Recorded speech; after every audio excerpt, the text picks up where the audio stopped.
দেখুন বন্ধুরা, আজকের এই প্রতিবেদন বড় সুখবর। ব্যাংক অ্যাকাউন্ট থাকলেই প্রতিদিন 100 টাকা। তো বন্ধুরা, কিভাবে আপনারা এই 100 টাকা প্রতিদিন পাবেন, চলুন বিস্তারিত জেনে নেওয়া যাক। দেখুন বন্ধুরা, আরবিআই নতুন নিয়ম, কোনো ব্যর্থ লেনদেনের জন্য নির্ধারিত সময়ের মধ্যে টাকা ফেরত দিতে হবে ব্যাংকে। বিলম্বের ক্ষেত্রে ব্যাংককে প্রতিদিন জরিমানা দিতে হবে। এই নিয়ম গ্রাহকদের স্বার্থে, যাতে তাদের টাকা নিরাপদে এবং সময় মতো ফেরত দেওয়া হয়।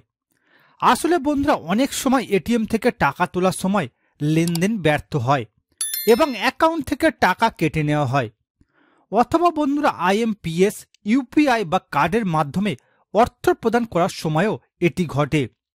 এই ধরনের ক্ষেত্রে ভারতীয় রিজার্ভ ব্যাংক আরবিআই ব্যাংকগুলির ওপর একটি কঠোর নিয়ম আরোপ করেছে, যা ব্যাংকে গ্রাহকদের কাছে তাদের অর্থ ফেরত দিতে বাধ্য করে।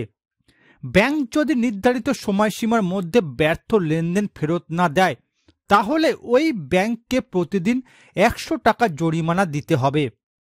বন্ধুরা, আরবিআই 2019 সালে একটি সার্কুলার জারি করে টার্ন অ্যারাউন্ড টাইম নিয়ম কার্যকর করেছিল। এই নিয়মের উদ্দেশ্য হল ব্যাংক ব্যবস্থায় ব্যর্থ লেনদেনের ক্ষেত্রে গ্রাহকদের সময় মতো ক্ষতিপূরণ প্রদান করা। ব্যাংক এই টাকা ফেরতের সময়সীমা মেনে না চললে, যতদিন না গ্রাহকের টাকা ফেরত দেওয়া হচ্ছে, প্রতিদিন 100 টাকা করে জরিমানা দিতে হবে।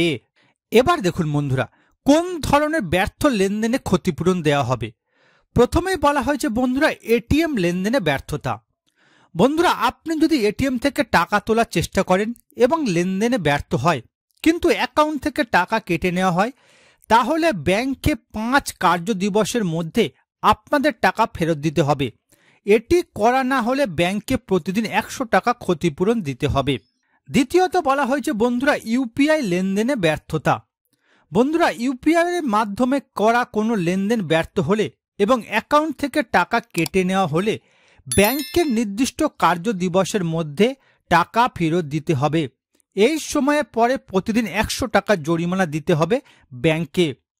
এরপর বলা হয়েছে বন্ধুরা, কার্ড টু কার্ড ট্রান্সফার ব্যর্থতা। বন্ধুরা, কার্ড টু কার্ড ট্রান্সফার ব্যর্থতার ক্ষেত্রে অ্যাকাউন্ট থেকে টাকা কেটে নেওয়া হলে আর সুবিধাভোগী টাকা না পেলে ব্যাংকের নির্দিষ্ট কার্য দিবসের মধ্যে টাকা ফেরত দিতে হবে, না হলে প্রতিদিন 100 টাকা জরিমানা দিতে হবে।